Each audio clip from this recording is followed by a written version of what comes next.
جو مغربی ممالک ہیں وہ کرتے رہتے ہیں، لیکن جمہوریت کے حوالے سے، الیکشن وقت پر ہونے کے حوالے سے، شفاف الیکشن کے حوالے سے، تو انہوں نے اپنا ایک ریکارڈ جو ہے وہ مینٹین کرنا ہوتا ہے، یا آپ یہ کہہ لیں کہ پبلک کے سامنے لانا ہوتا ہے کہ دیکھیں ایک ملک کے اندر اگر وہاں پر کوئی سول ڈکٹیٹرشپ تھی، یا وہاں پر الیکشن ڈیلے کیا جا رہا تھا، وہاں پر آئین کو پامال کیا جا رہا تھا، تو ہم نے اپنا انفلوئنس جو ہم استعمال کر سکتے تھے ڈپلومیٹک ریلیشنز کے طور پر، وہ انفلوئنس اکنامک ٹائز کے طور پر جو انفلوئنس ہم استعمال کر سکتے تھے، وہ انفلوئنس ہم نے استعمال کیا ہے. تو یہ ایک وارننگ آ گئی ہے. اس وارننگ کو اگنور کرنا ناممکن ہوگا ہاشمی صاحب، کیونکہ اگر اس وارننگ کو اگنور کیا گیا تو پاکستان کو، جو کہ ہماری اکانومی پہلی ڈیفالٹ کر چکی ہے، اس کو ناقابل تلافی جھٹکا لگے گا. اور کس کے لیے؟ اس شریف خاندان کو مسلط رکھنے کے لیے جس نے پچھلے 30 سال میں ملک کو 1 انچ آگے نہیں بڑھایا، اور ایسے لیڈر کو الیکشن سے باہر رکھنے کے لیے جس نے 3.5 سال میں آپ کا جو گروتھ ریٹ ہے اس کو 5.97% تک پہنچایا، آپ کی ایکسپورٹس کو آل ٹائم ہائی لیولز کے اوپر پہنچا دیا جس کی کوئی مثال نہیں ملتی، اور پچھلے 20 سال کا بہترین گروتھ ریٹ $16 بلین کے فورن ریزرو چھوڑ کے گئے تھے. تو یہ ایک بڑی کمپلیکیٹڈ سچویشن. لیکن راج صاحب یہ خبر تو آپ نے دے دی. مریم نواز آپ کی بات سے شاید اتفاق نہیں کر رہی، وہ تو خیر کر ہی نہیں کسی چیز سے بھی، اور انہیں آج بھی نواز شریف لگتا ہے کہ تمام غریب کے دکھوں کا مداوا صرف نواز شریف کے پاس ہے، اور وہی کہتی ہیں کہ یہ جو پچھلے 4 سال کی کارکردگی تھی اس کی وجہ سے پاکستان کے اندر یہ بجلی کے بل، غربت، مہنگائی ریزنز ہیں. آج بھی وہ کہتی ہیں کہ نواز شریف صاحب آئیں گے. اچھا، نواز شریف صاحب خود پاکستان نہیں آ رہے، گرمی لگ رہی ہے، اور پاکستان کی عوام کو انہوں نے چھوڑا ہوا ہے، اور انہوں نے کافی اپنے طریقے سے تحریک انصاف کی گورنمنٹ کی بیشنگ کی ہے، اور اپنے 16 جو ماہ تھے اس کا کہیں پہ تذکرہ نہیں کیا رہا صاحب. اور وہ کہتی ہیں کہ ہم نے ریاست کو بچایا تھا، اب ہم پاکستان کی عوام کو بھی بچا لیں گے. پاکستان کی عوام کو انہوں نے اس طرح سے بچایا ہاشمی صاحب کہ اس وقت میں روڈ پہ ہوں، چونکہ خبریں بڑی آ گئی تھیں اور ہمیں یہ پروگرام کرنا پڑا، تو مجھے آج آدھا گھنٹہ جو ہے مسلسل یہاں پہ جو بجلی کے بلوں کے اوپر احتجاج ہو رہا تھا، تو آدھے سے زائد گھنٹے تک یہاں پہ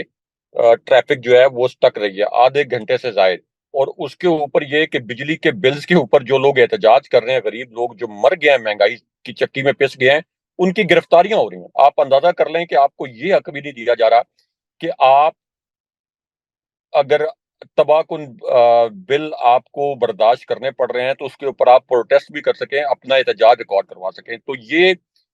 جو میں کہتا ہوں کہ کس کو مسلط رکھنے کے لیے یہ سب کچھ کیا جا رہا ہے، یعنی ان کو مسلط رکھنے کے لیے جنہوں نے پاکستان کے عوام کو سڑکوں پر آنے پر مجبور کر دیا، جنہوں نے پاکستان کے عوام سے 2 وقت کی روٹی چھین لی، جنہوں نے اپنے تو اربوں خربوں روپے کے مالات بنا لیے، لیکن پاکستان کے عوام کی جیبوں پر ایسا ڈاکہ ڈالا. ہاشمی صاحب اس کو میں سمپلی ایکسپلین کر دوں جلدی سے تاکہ بڑی خبر جو دوسری ہے اس کی جانب آئیں،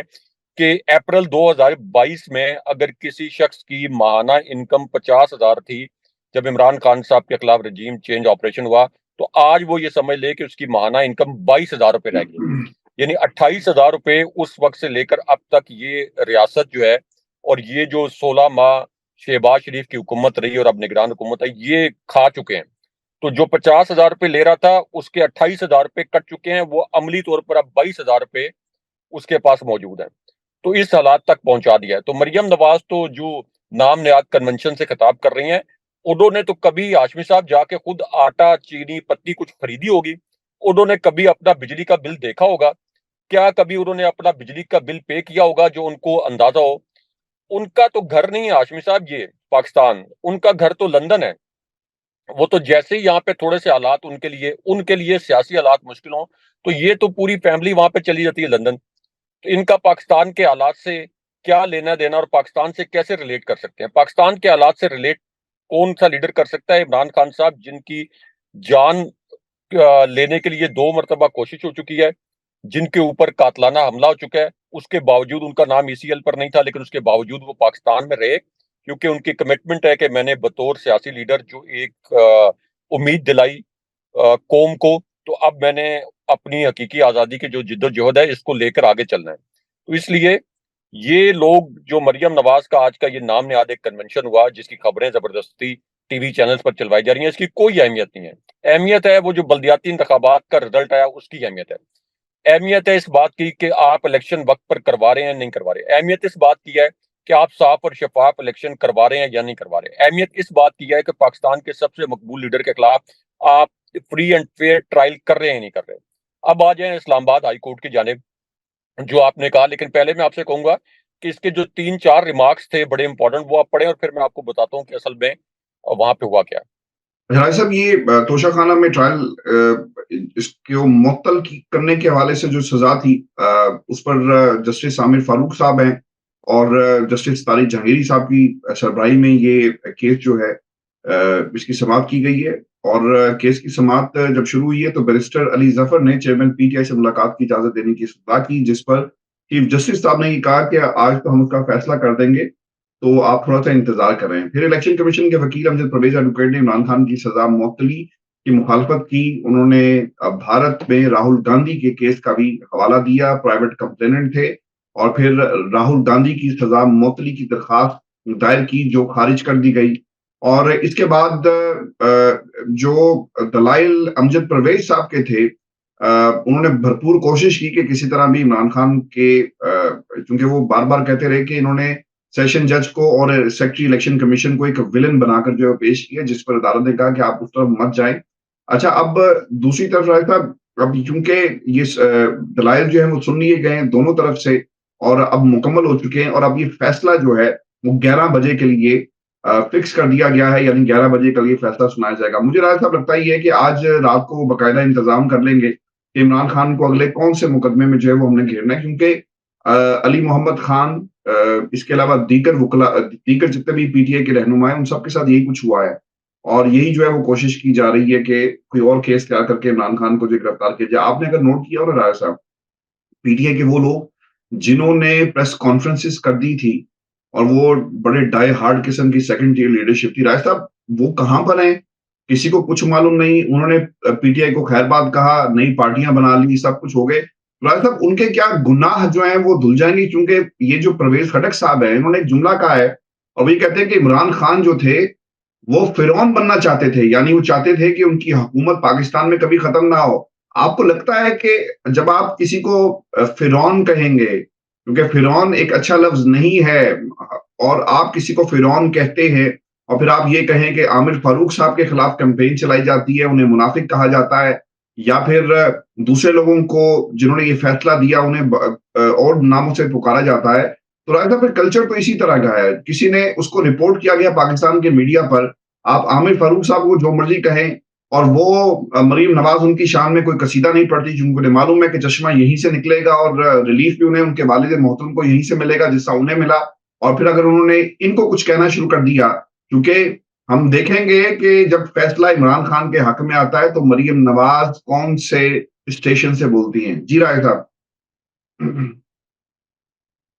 دیکھیں، ایک تو اسلام آباد ہائی کورٹ کے جو ریمارکس آئے ہیں، جس قسم کے ریمارکس آئے ہیں چیف جسٹس عامر فاروق کے، اگرچہ چیف جسٹس عامر فاروق کے متعلق جو کورٹ رپورٹر ہیں ان کا تاثر یہ ہے کہ چیف جسٹس صاحب کوئی دبنگ فیصلے میرٹ کے اوپر نہیں دے سکتے، یہ عام تاثر ان تمام رپورٹرز کا ہے اتفاق رائے کے ساتھ جو کہ اسلام آباد ہائی کورٹ کو کور کرتے ہیں۔ لیکن اس کے باوجود آج بھی جو اسلام آباد ہائی کورٹ کے ریمارکس آئے ہیں وہ اس قسم کے آئے ہیں جیسے اسلام آباد ہائی کورٹ کے چیف جسٹس کو یہ لگتا ہے کہ الیکشن کمیشن کے جو وکیل ہیں یہ اس کیس میں کوئی تاخیری حربے استعمال کر رہے ہیں، کیونکہ آج بھی انہوں نے کچھ زیادہ وقت لینے کی کوشش کی، جس پر چیف جسٹس کو مجبوراً یہ کہنا پڑا کہ جتنی دلائل آپ اس وقت تاخیری حربے استعمال کر رہے ہیں، انڈائریکٹلی انہوں نے یہ الفاظ استعمال کیے، تو اتنی دیر میں تو اپیلوں کے اوپر فیصلہ ہو جاتا ہے، اور مختصر نوٹس پہ سزا معطلی کا جو فیصلہ ہوتا ہے اس کے اوپر کوئی اتنی آپ ڈیٹیلز میں نہیں جاتے۔ لیکن یہاں پر پوری کوشش کی گئی کہ کسی طریقے سے اس کے اندر ایک تاخیری حربہ استعمال کیا جائے اس فیصلے میں۔ اب ہاشمی صاحب، اسلام آباد ہائی کورٹ کے جو ریمارکس آج کے دن میں آ گئے اور فیصلہ محفوظ ہو گیا ہے، تو اب تو یہ 100% یقینی ہے کہ راتوں رات اگر یہ فیصلہ بدل نہ دیا گیا یا راتوں رات یہ کہیں اور لکھ نہ دیا گیا، جو فیصلہ لکھا گیا ہے اس کی جگہ چیف جسٹس صاحب کے پاس کوئی اور فیصلہ لکھا لکھایا نہ پہنچ گیا، جیسے کہ پاکستان کی 75 سال کی تاریخ میں ہوتا ہے کہ کوئی واٹس ایپ میسج آ جاتا ہے یا کوئی